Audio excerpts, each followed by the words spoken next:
Hello and welcome back to another MLB The Show video. Today we're back on March to October with the Milwaukee Brewers. The last episode, if you missed that one, you're going to want to go back and see it. And just in case you didn't see it, I'm not going to spoil it, but I think you can kind of understand what ended up happening in that one. We are up to 98 projected wins. We absolutely shot up from the last one. I think we were at 93. We've taken a 7-game lead in the division over the Cubs. The Cubs have gone all the way down to 90 projected wins. So if we just stay the current course, we're going to lock up this division and make the playoffs.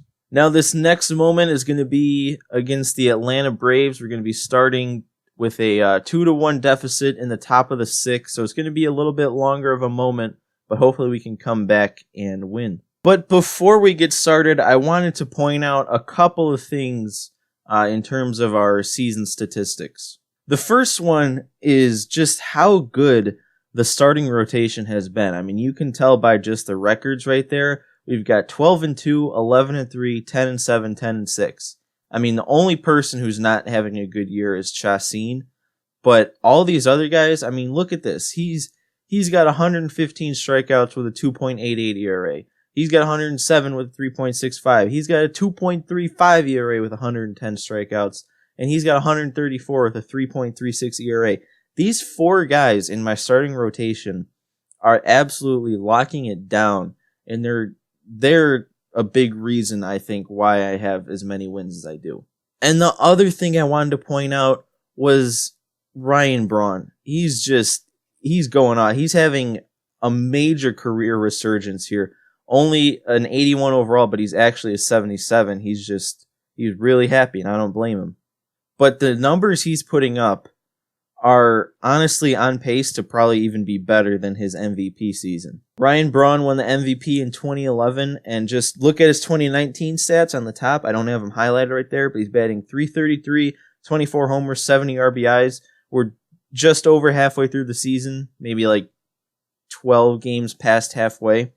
So it's not quite double those numbers is what he's on pace for. But now I scroll down to 2011. He had a .332 average, so he's actually hitting for a better average. And I think he's on pace to hit more homers and drive in more runs than his MVP year. The only thing that he's probably not going to match from that MVP season is the steals. But this guy's 35 years old. Everything's going down, it seems like. And somehow he's still putting up these numbers. So he is a big reason why this team is doing as good as it is. And I don't know if it's because I had that one player lock with him. I only got +1, so I didn't think that would make him this good. But if Ryan Braun can keep this up for the rest of the season, he honestly has a legitimate shot at getting the MVP. But with all that said, we're going to go ahead and get into this game here. Maybe Ryan Braun will win this one for us too. The Brewers have mostly been a study in consistency this season, and with the trade deadline just around the corner, they've got a comfortable division lead to show for it. And it's a testament to this team's character and focus. They've had their eye on the prize from day one, and what little adversity they have faced this season has been handled with the poise of a champion. Totally agree, D-Roll. This team has a strong sense of who they are. With a nice little cushion at the top of their division, they could be really hard to chase down. So no Heidi there today. We're facing Ronald Acuna for our first at-bat face here, I guess. He's having a really good year. Freddie Peralta on the bump. I think he has 7 strikeouts already in 5 innings pitched. 2 earned runs, obviously. But he's having another pretty solid day. And that pitch did not end up where I wanted it to. Luckily, he didn't get all of it. And is that... No, that is Kane. For a second, I thought that was Thames again in center. I was going to say, if this is another game where Thames is playing center, he may as well just be a starter. Ooh, and the changeup outside freezes him for some reason. Freddie Peralta gets his 8th strikeout of the game. And Peralta freezes Albies 2 on the curveball. 9 strikeouts for him. That might be his last inning. I don't know. It kind of depends on the situation. And I went down swinging with Aguilar. That was a good pitch. I don't know why I didn't see that one coming, but I was way out ahead of it. And Shaw, man, he can't sneak that one through the hole there. 2 3-2 counts in a row. And Braun draws the walk. So they're scared to pitch to him. Running up this guy's pitch count so much. This is like 25 pitches this inning almost. Oh, I feel like I just missed that at least. That caught a lot of the zone.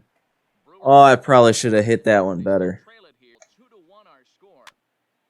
Shaw should be able to make this play. That's 2 straight outs for Freddie Peralta.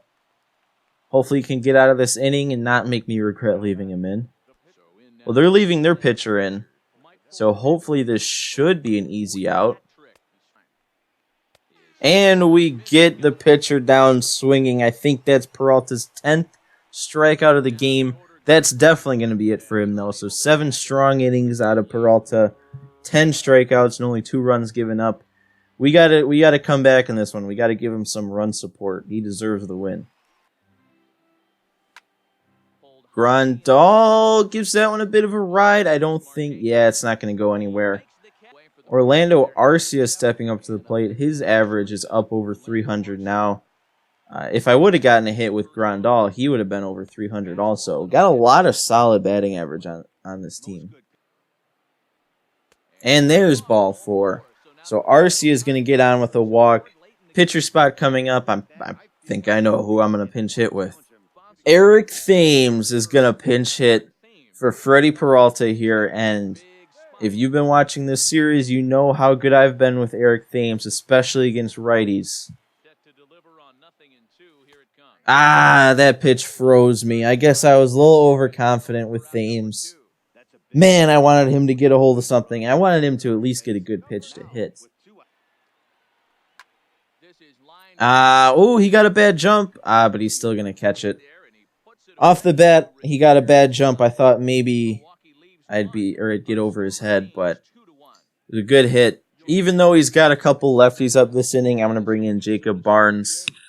I haven't been too good with Claudio lately, and I think the last time I used Claudio against the Braves, he definitely didn't do so well. Come on, get there, Aguilar. Yes! I did not think he was going to get there, but big man got moves there. On the backdoor cutter doesn't fool Donaldson. Kane gets there to make the play anyway. I thought that was going to get down, but good job by Kane to make the play. Now this is the guy I'm worried about, Freddie Freeman. He's taken 2 strikes in a row. That caught a lot of the plate. And then he swings at the cutter to strike him out on 3 straight pitches. Good inning out of Jacob Barnes there to keep the deficit at 1. All right, Christian Yelich coming up 0 for 3. He hasn't been too hot lately. Average all the way down to 272. And he's got to face a lefty on the mound. I shouldn't have swung at that. It would have been a decent pitch to hit if I was ready to hit it, but I just wasn't ready to hit a fastball up and in.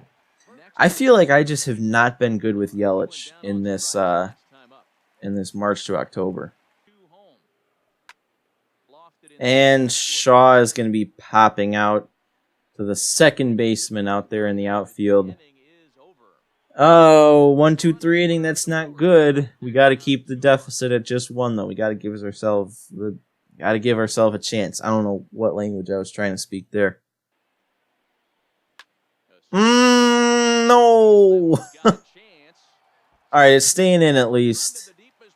But now we're going to have 88 speed out on second to deal with leading off. That's not where I wanted that pitch. 33 doubles for Acuna. Whoa. And a grounder to Moustakas gets us a first out, but it also moves the runner up to third. I might... Oh, wait. Why did I think that was Freeman up? All right, Ozzie Albies up. I probably... Okay, never mind. No. Jacob Barnes had such a good 8th inning, and then he came out in the 9th and just... I'm going to bring Jeffress in just so that they don't continue lighting up Jacob Barnes. All right, nice. First at bat is a strikeout for Jeffress. And we get him swinging on the splitter, caught a little bit too much of the zone. But Jeffress comes in, strikes out the first two batters. Probably should have put him in at the beginning of the inning, but we still have a deficit we got to overcome. Down by 3. Darren O'Day is going to come in. I guess he's the Braves closer in this. He's got a 4.57 ERA, so he hasn't been too great. 17 saves, though. And honestly, online at least, I hit Darren O'Day pretty well, so I'm not too worried. I know a lot of people have trouble with Darren O'Day. And Ryan Braun starting off the inning with a gap shot. That's going to be a leadoff double. That run doesn't really matter, but that's a great way to start off the inning. He stays hot. That average is probably up over 335 now. I think that might have been ball 4, but it was too close to take. I hit it really well, but it was just right at Acuna and left. And Grandal is going to get that one down. What are you doing, Braun? Oh, my God. He just froze. I thought the CPU was going to have him do something. Arcia. God, if I could... That's going to get Braun up to third, but that really doesn't matter. If I could just get these balls to land. Both of my outs have been on pitches I've absolutely crushed. All right, I'm going to bring in Ben Gamble, the pinch hit. He's batting .374 off the bench. 3-0 count to Gamble. Here's the drill again. Not swinging. Please throw a ball. Please just let me have this. Let me have the bases juiced. Oh, stop throwing sliders. That's a ball. Okay.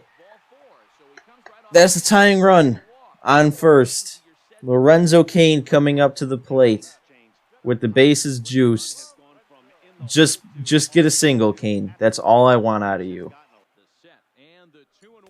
Ooh! I did not hold up on that at all, but they gave it to me.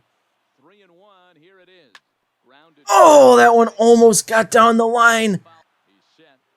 Another walk. Oh, my God. He just walked in a run. We're still down by 2 with Yelich up, but I think he's taking him out. Please don't put in a lefty. Please let me face a righty with Yelich. He's bringing in Daniel Winkler, 8.10 ERA, righty-lefty matchup for Christian Yelich. I know I said last time I haven't been doing good with Yelich in this March to October, but we couldn't ask for a better guy to have up here. No! That probably wasn't the best pitch to swing at. It was on the outside half. It caught a lot of the zone, but I'm just not the best at going the other way. Man, I wish I would have taken that pitch. I could have spared a strike. Well, we made it exciting at least. We didn't go down without a fight, but we couldn't come back in that one. If I just didn't give up those 2 runs in the top of that inning, though, we would have been tied. I mean, you don't know how it would pan out from that. But can we stop with the commentary? Game's over. That's going to make... Wow, we're at a snowflake now. We had such a big momentum thing after the last episode. Oh, here it is. Oh, here's the trade. I did not expect the trade to be happening in this episode, but there's nothing I want. There's honestly nothing I want here. We already have all the outfield spots covered. Cain, Yelich, and Braun. So Dickerson is a no. Second base, we got Moustakas. He isn't having the best year, but neither is Castro. He's not really too much better. It looks like no matter what we go with, if we go with a trade, we're going to be getting rid of the same 3 guys. It's going to be Albers, Juan Guillen, and Dexter Adams. But yeah, it's short. Simmons, I think, is definitely, yeah, I mean, he's definitely a much better shortstop in terms of numbers than Arcia, or in terms of attributes, I should say. But Arcia is having such a good year. I think Arcia is batting over 300, and I just don't know if I want. All right, so we have 14 days until the trade deadline. I'm gonna say not interested in a trade at this time. I'm hoping another one comes up before the trade deadline, but none of these three guys really interest me at all. I already have those spots filled. Yes, I'm sure I want to continue without a trade. I might be sealing my fate here. We might be stuck with just our normal Brewers team, which isn't bad. We're doing good. Oh, we have another one. Okay. Another one popped up. Again, though, nothing that I want. Give me a better trade. Give me an arm. Give me a bullpen guy or a fifth starter. I feel like this is going to be it. I don't think they're going to give me a third chance to trade.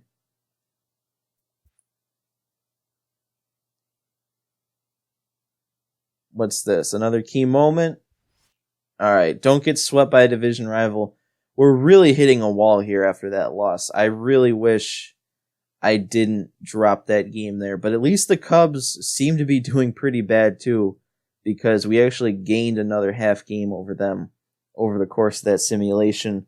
Our projected wins go only down to 97, so we're still sitting in a good spot 103 games into the season.